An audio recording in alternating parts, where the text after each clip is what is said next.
So you want to start a podcast, but you're not sure how to get started, and maybe you're even worried about putting all this time and effort into developing a brand new podcast show that won't end up being successful. Well, in this video, I'm going to set you up for success because this is going to be the complete podcasting for a beginner's guide. If you're ready to start your podcast, this is going to be a really great way to reach a new audience, become a thought leader, and set yourself up for a potential new stream of revenue for you or your business.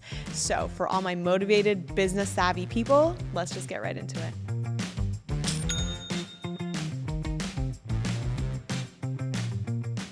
Here's the agenda for today. First, we're gonna go through the basics on how to get set up. I'm gonna walk you through how to pick a podcast concept that will attract listeners. We'll go through how to brand your podcast, like how to choose your podcast name and write your description. We'll talk about the kind of content that you should be publishing and how to write your scripts. And then I'll introduce you to some really sick, budget-friendly gear so that you can get started recording right away. I'm also gonna show you some really cool AI-powered recording and editing software that will make your workflow a lot quicker and easier to manage. After we've covered the basics on getting set up, next, we're gonna dive into how you can grow and scale your podcast. So I'll show you how to get guest speakers on your podcast to enhance your reputation. I'll teach you how to get sponsors for your podcast so you could start making money while you're doing what you love. And then we're gonna dive into analytics and reporting tools that will support your podcast growth. And finally, we're gonna finish off today's video by talking about how you can work smarter, not harder, with the magic of repurposing content. All right, so who's ready? Let's get into it. But guys, before we do get into it, I just want to introduce myself. My name is Michelle Bally. I'm a creative strategist, and I am your host for today's video. And if you're just stumbling upon this YouTube channel, welcome. This is Learn with Shopify, where we teach you how to grow an online business. So if you're an entrepreneur, make sure that you're hitting subscribe so that you're not missing out on any future videos. Okay, I am so excited to get into this video, so no more rambling, let's just do it. Your first step is choosing your content concept. Choosing a concept or an overarching topic for your show is really important. This is because when someone thinks of a specific topic, you want them to immediately think of you and turn on your podcast. The alternative is if one day you're talking about tips on how to live a healthy lifestyle, and the next day you're talking about how to solve math equations, it's unlikely that an audience is gonna think to turn on your podcast for either of those topics because they're not gonna associate you with one particular concept. So how do you choose a concept for your podcast? Well, first you wanna pick a topic and pick one that you're particularly passionate about.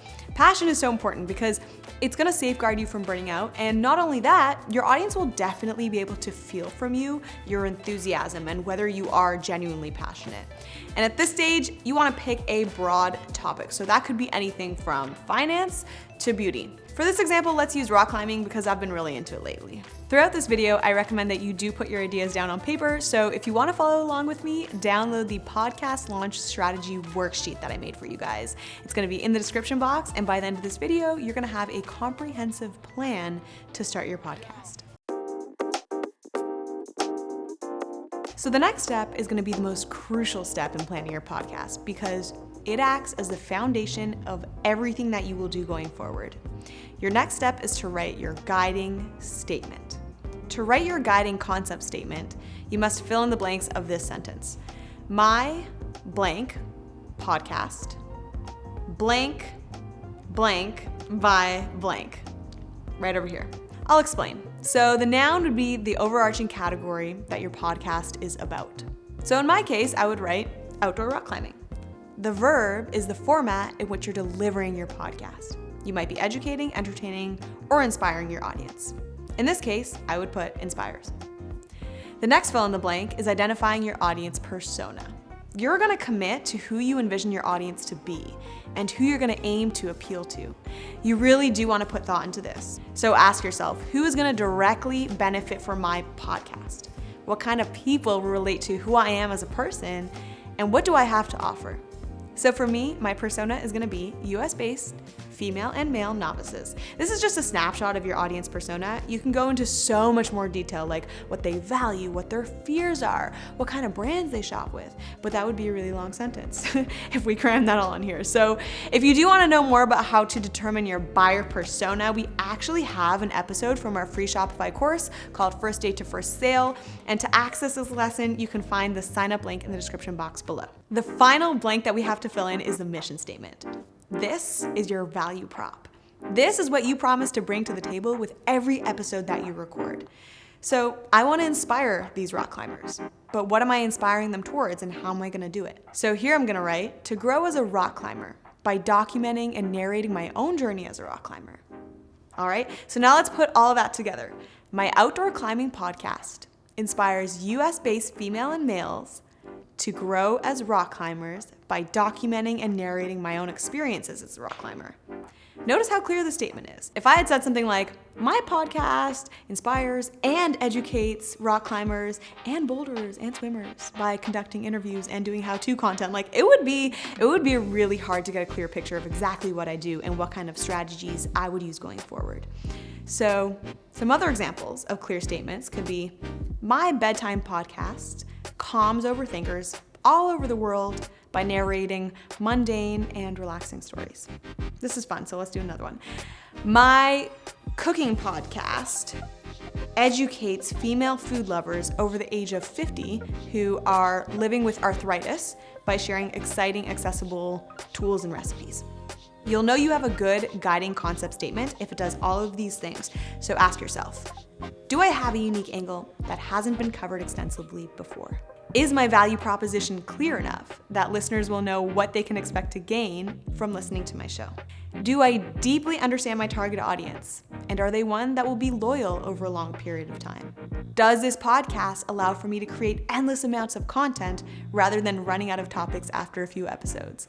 And lastly, does my concept support good storytelling that will bring content to life, making it more relatable and compelling to listeners? Now that you've established your guiding concept, you'll be able to confidently choose your podcast category. Choose your podcast category wisely because this is how Spotify and Apple will make your show more discoverable towards listeners that will be most interested.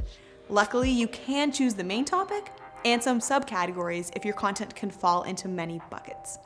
A good tip is to choose specific subcategories that would put you in a low competition niche so that you have a better chance of being discovered.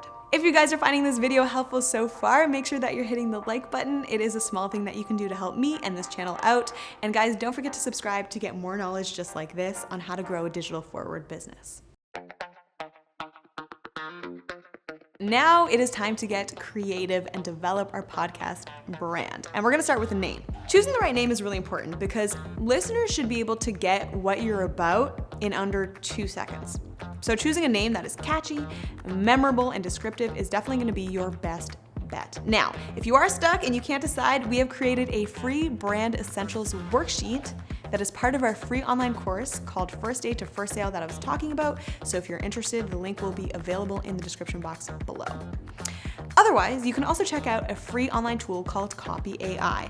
Copy AI is an AI-powered copywriter that generates high-quality copy for your business and for your marketing needs. So I'm gonna hop in right now and show you guys how to work this. If you haven't already, create a free account and then you'll want to create a new project. And right away, I'm gonna type, I'm starting a podcast for novice rock climbers who need inspiration to keep going. What are some fun, clever show name ideas for this podcast? And guys, your responses are only gonna be as good as your prompts, so make sure that you're setting the stage properly and just giving the bot as much information as possible. And as you can see, it's giving some pretty amazing and pretty witty responses. Here it says, Climb On, a podcast for novice rock climbers. Rock On, inspiration for novice rock climbers. Rock Solid, a podcast for novice climbers looking to build confidence. Make sure to include keywords that potential listeners would be typing into the search bar so that you can easily get discovered. Next, craft your podcast description. This is not just an arbitrary paragraph that no one will read. In fact, this is actually gonna show up on your podcast directories, like podcast player apps like Spotify and Apple, and search results as well. So you definitely wanna make sure that you're being strategic with this. Get straight to the point with what your podcast offers in terms of value, and also include those keywords like we mentioned. Also, don't forget to inject your personality into this piece of copy. And guys, given the visibility of the podcast description and the fact that it could be the difference between why a listener chooses to hit play or not, you want to put research into what your competition is doing and put some real thought into this. And don't forget, you can always rely on your copywriting assistant, Copy AI, if you do ever get stuck. Now it is time to create your cover art. So guys, this could be the deciding factor as to whether someone decides to listen to you or not. So you want to make sure that the artwork appeals to your target audience. Since I'm making a rock climbing podcast, I would create something that probably feels sporty, adventurous, maybe even technical, something like this here. And on the flip side, if I were to be making a podcast that appeals to Gen Z females, I may make something like a little bit more bright and fun and youthful, maybe something like this here. The format, guys, is gonna be square. So for Apple Podcasts, the artwork must be a minimum of 1400 by 1400 pixels, all the way up to 3000 by 3000 pixels. The minimum is gonna be the same for Google and Spotify podcasts as well. So, hopping back into our checklist and some design tips when creating your cover art. First, keep it simple and make sure that you're keeping it large. Don't forget that listeners will be on their tiny devices, so if you have a really crowded and intricate design, it's gonna get lost at a small scale.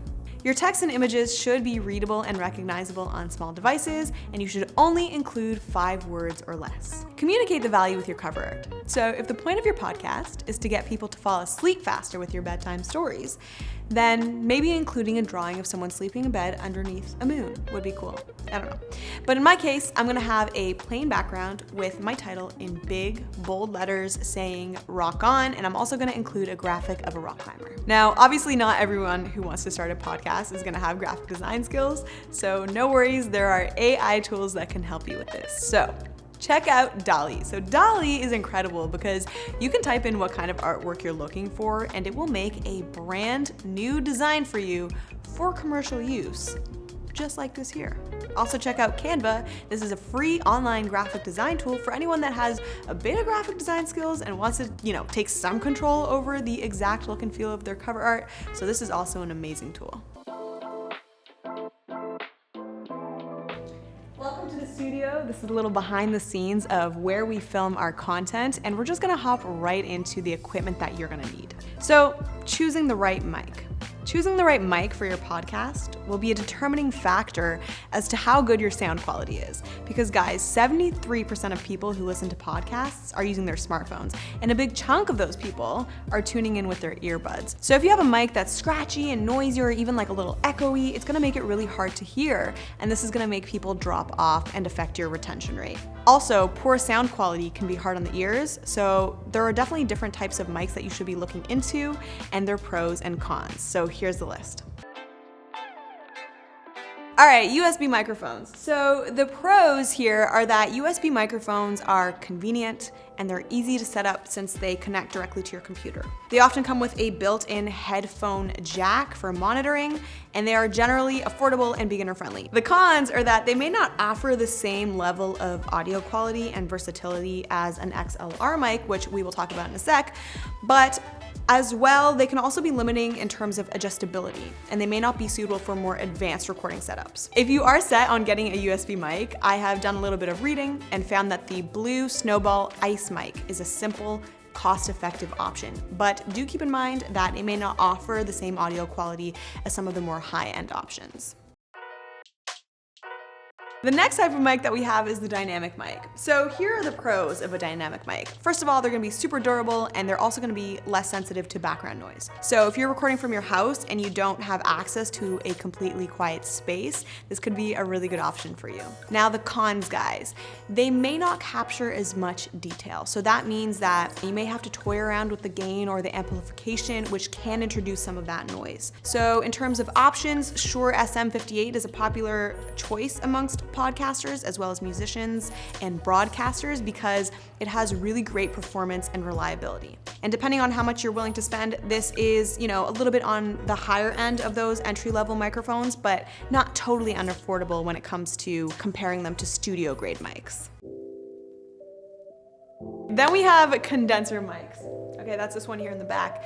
So the pros of condenser mics is that they offer a greater sensitivity, capturing more detail in recordings. They're often used in studio environments and they definitely deliver a high quality audio.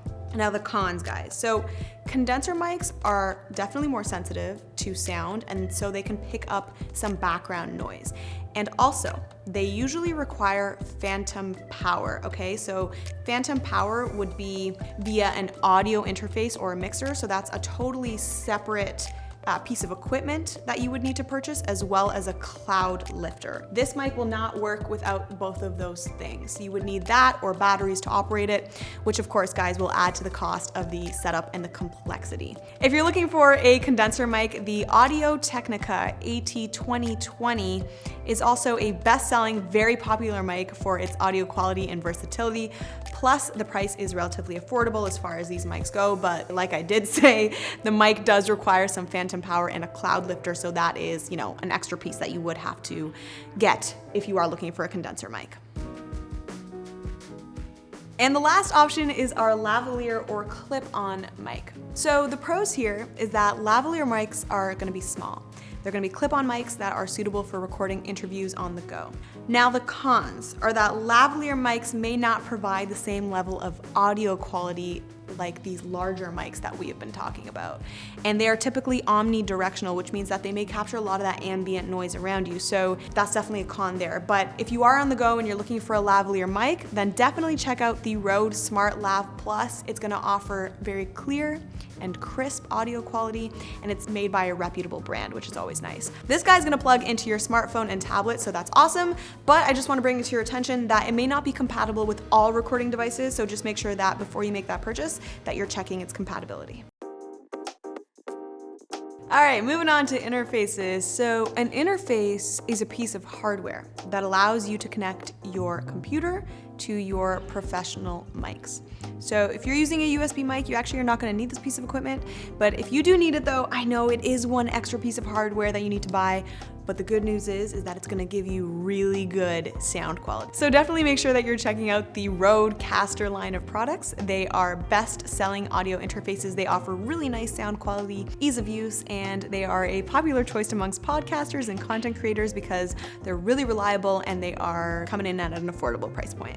You're also gonna need a few other pieces of equipment like closed-back headphones like these here so that you can monitor your audio while you're recording and editing. They're gonna help you catch any issues that you might have, maybe with sound quality or background noise or any other technical problems. So these are great. And then you're also gonna wanna check out a pop filter. You can get those online, pretty inexpensive, anywhere from like $10 to $30. And what they do is they help soften any P's and B sounds so that it doesn't sound like you're spitting into the mic. You're also gonna need a boom arm or a microphone stand. So this is a boom arm right here.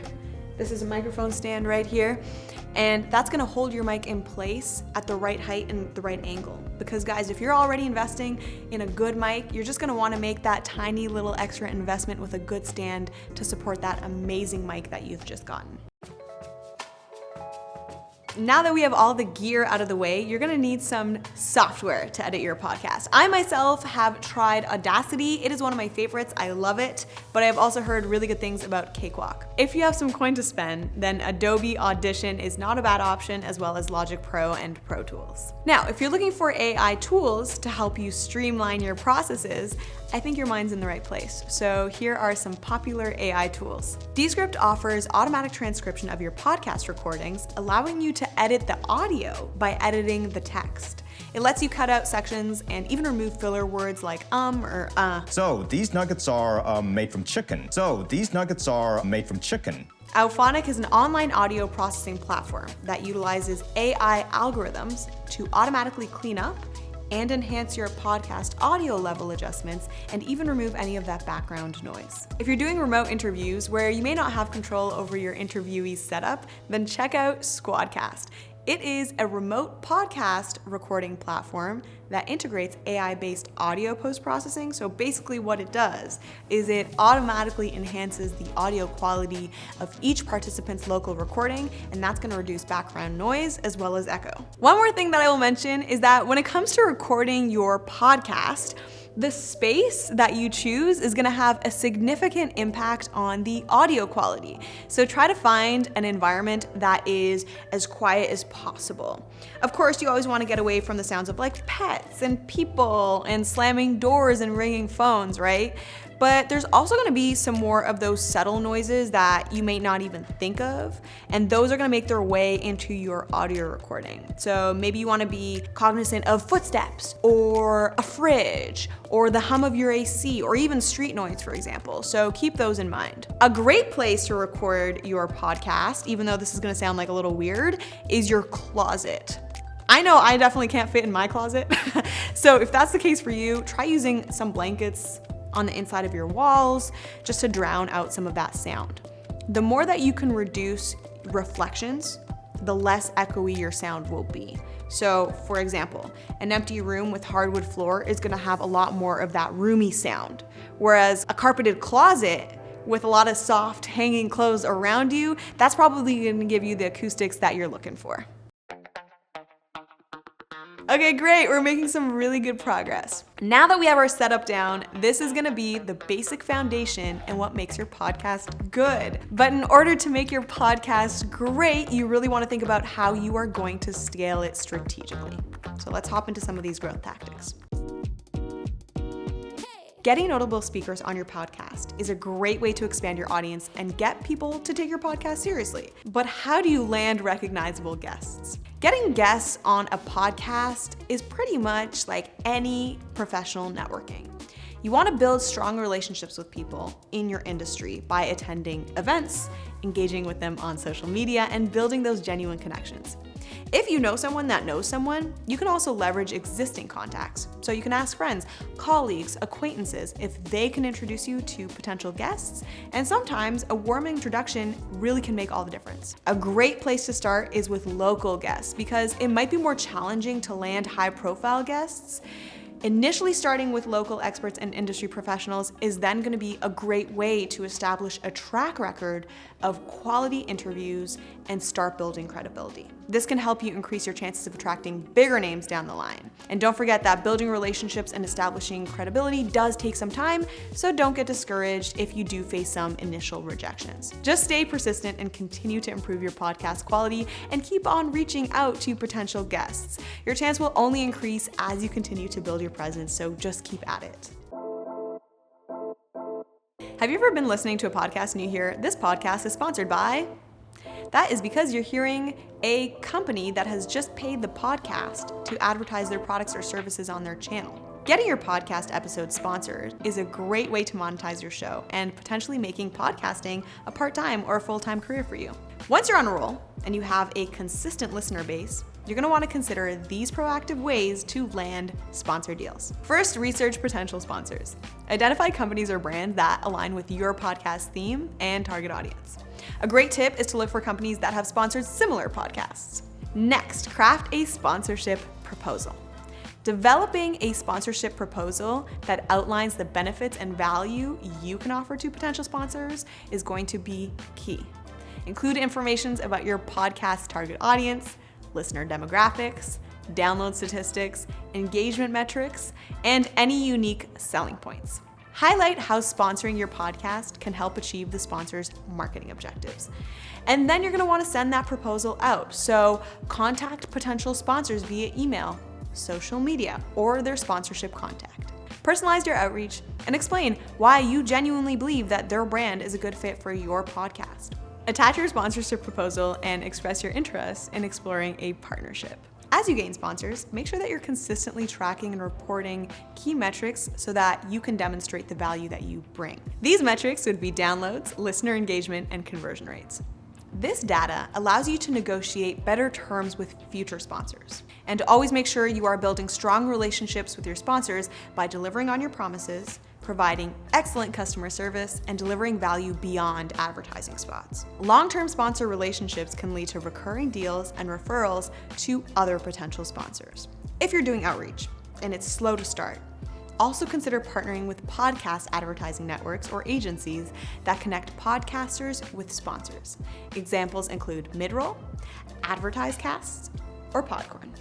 These platforms provide a streamlined process for finding sponsors and handling advertising campaigns. Podbean, Libsyn, and Blueberry are podcast hosting platforms that provide detailed analytics for your podcast. It offers insights into the number of downloads, geographic distribution of listeners, popular episodes, audience demographics, and listening platforms. If growth is your goal for your podcast, then leveraging an analytics tool is absolutely crucial. This data is going to help you make informed decisions about future episodes, topics, and guest selections. By analyzing metrics, you can identify patterns and trends in listener behavior and determine which types of episodes or formats generate the most interest and engagement.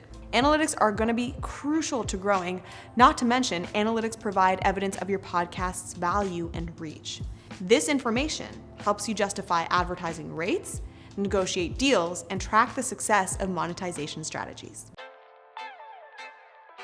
On the surface, it sounds easy, right? Record a few words, make a few edits, post. But you'll soon see that as your podcast grows, it will become increasingly more and more work to advertise and monetize your content. So repurposing your content is a really smart way to save time and make your hard work go miles further than just one episode. If you're already sitting down to record audio, why not just turn the camera on and record video as well? Think about using chunks of your podcast to post on TikTok and YouTube Shorts. And you can even make your content available on the YouTube podcast section. And don't forget, make sure that you're posting your podcast to all major platforms like Spotify, Apple, and Google. This is a tip that is often overlooked, but if you start to see your podcast taking off, you will maximize your hard work and effort by taking a few extra steps just to repurpose. The beauty of this is you will get an increased audience size, more opportunities to monetize, and further establish yourself as a go-to destination in your niche. Did you guys know that here at Shopify, we also have a podcast? And guys, it is called Shopify Masters. Each week, our hosts Shuang and Benjamin sit down with entrepreneurs and e-commerce experts as they share their experiences running successful online stores. So if you're interested, I will add the link to the podcast here and in the description down below. But did you also know that you can integrate your podcast to your own Shopify store? It's amazing. You can turn your active listeners into customers in your e-commerce store if you have one. You can even send out private podcasts to your existing customers after they've made a purchase from you on your Shopify store with this app called Castos. It's amazing. But if you don't have a Shopify store yet, then you can start one by clicking the link up here or down in the description box if you are interested in getting started. All right, guys, you made it this far. Congratulations on all the learning that you've completed throughout this video. I know this video was really long. It was really long, but you did it. You guys are now ready to go out there and create. I hope you guys have all the success, and more importantly, I hope you guys have all the fun creating your new podcast. So drop me down in the comment section below. How confident do you feel in launching your podcast on a scale from 1 to 10 after watching this video? I want to see numbers in the comment section, so make sure that you're doing that. And yeah, guys, thank you so much for watching. My name is Michelle Bally. I'm a creative strategist. I am also your host for today's video. And guys, if you haven't already subscribed, make sure that you do. This channel that you're watching right now is called Learn with Shopify. Okay, guys, it's the best channel, and our goal is to help give you the knowledge that you need as an online and e-commerce entrepreneur. So if that's you, make sure that you're hitting subscribe. But yeah, guys, thank you so much for watching, and I cannot wait to see you guys next week. Peace.